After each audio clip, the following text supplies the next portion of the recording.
बिस्मिल्लाहिर्रहमानिर्रहीम। अस्सलाम वालेकुम दोस्तों, उम्मीद करता हूँ आप बिल्कुल ठीक ठाक होंगे। दोस्तों, अक्टूबर 2023 है। यूरोप जाने का सपना जो है वो हर किसी का है। यूरोप जाने का ख्वाब वो हर कोई देख रहा है। वो चाहे ओमान में मौजूद है, वो चाहे पाकिस्तान में है, इंडिया में है, बांग्लादेश में है। ख्वाब यही है कि किसी ना किसी तरीके से यूरोप पहुंच जाएं।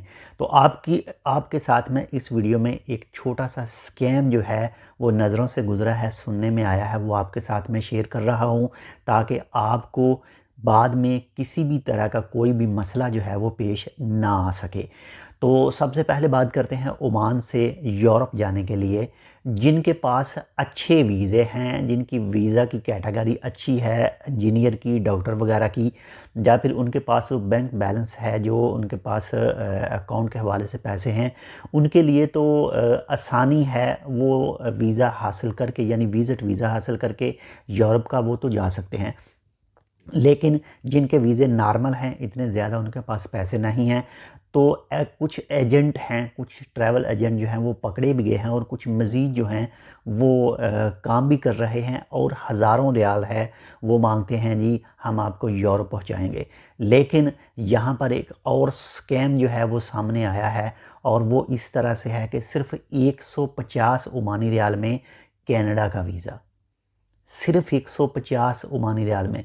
और वो भी 150 ओमानी रियाल कहाँ पर जाकर देना है, जब आप कनाडा के एयरपोर्ट पर पहुंच जाएंगे, कनाडा बरतानिया के एयरपोर्ट पर उतरेंगे तो तब आपने 150 ओमानी रियाल पे करने हैं। और जो वीज़े की टोटल कॉस्ट है, जो जितने पैसे हैं, वो बाकी पैसे आपने वहाँ पर कंपनी में काम करके और उसके बाद में पे करने हैं। ऐसा स्कैम सामने आ रहा है, सुनने में आया है। और एक से दो दोस्तों ने जो है उनके पास अपने डॉक्यूमेंट भी सेंड कर दिए हैं। लेकिन यहाँ पर डॉक्यूमेंट कौन से सेंड किए हैं? जो लेबर कार्ड है, ओमान का आईडी कार्ड है, और जो उनका पासपोर्ट है उसकी कॉपी वगैरह। तो असल मसला यहाँ से स्टार्ट होता है। जो डॉक्यूमेंट हैं आपके पास, जो आपका आईडी कार्ड है, जो ओमान का आईडी कार्ड है, ये बहुत ही ख़ास है और इससे बहुत कुछ हो सकता है। एजेंट या फिर जो बुरा करते हैं, बुरा करने वाले जो हैं, जो स्कैमर हैं, वो आपके आईडी कार्ड के साथ कुछ भी बुरा भला कर सकते हैं। आपके पासपोर्ट के साथ बुरा भला हो सकता है। आपका पासपोर्ट और आपका आईडी कार्ड ये बहुत ही अहमियत का हमल है।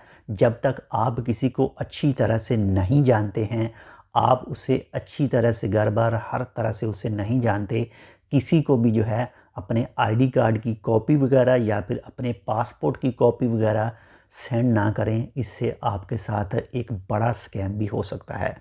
अगर बात करें 150 ओमानी रियाल की, और वो भी आपने आईडी कार्ड और पासपोर्ट की कापियाँ उन्हें सेंड करनी हैं, और उसके बाद में आपकी टिकट भी वो देंगे, आपका वीज़े के पैसे भी वो पे करेंगे और आपको लेकर जाएंगे कहाँ पर जी?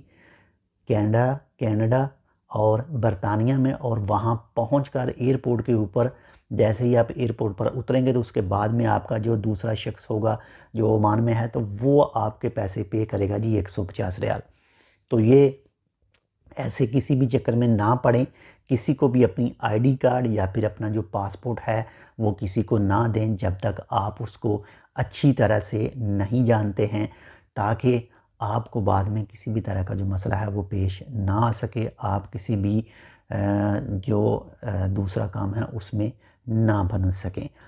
कुछ अरसा पहले एक चीज़ सुनने में आई थी, इसमें मुझे कन्फर्म नहीं है, कि सुनने में आया था कि कुछ लोग हैं जो जापान और कोरिया वगैरह से गाड़ियाँ मंगवाते हैं और वो लोगों को पैसा देते थे कि आप हमें ओमान का आईडी कार्ड की तस्वीर वगैरह और जिस पर वीज़ा लगा है, पासपोर्ट की कॉपी और फ्रंट की कॉपी दें, और ये डॉक्यूमेंट लेने के एवज़ वो अफराद को पैसे भी ऑफ़र करते थे।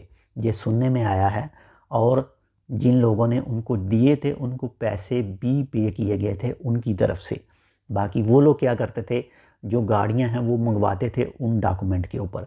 बाकी अगर ऐसा किसी दोस्त के साथ हो गया है, हो चुका है, तो अपना जो एक्सपीरियंस है वो कमेंट में ज़रूर बताए, ताकि नेक्स्ट जो दूसरे दोस्त हैं उसको देखकर मज़ीद जो है ख़ुद को संभाल सकें और संभल सकें।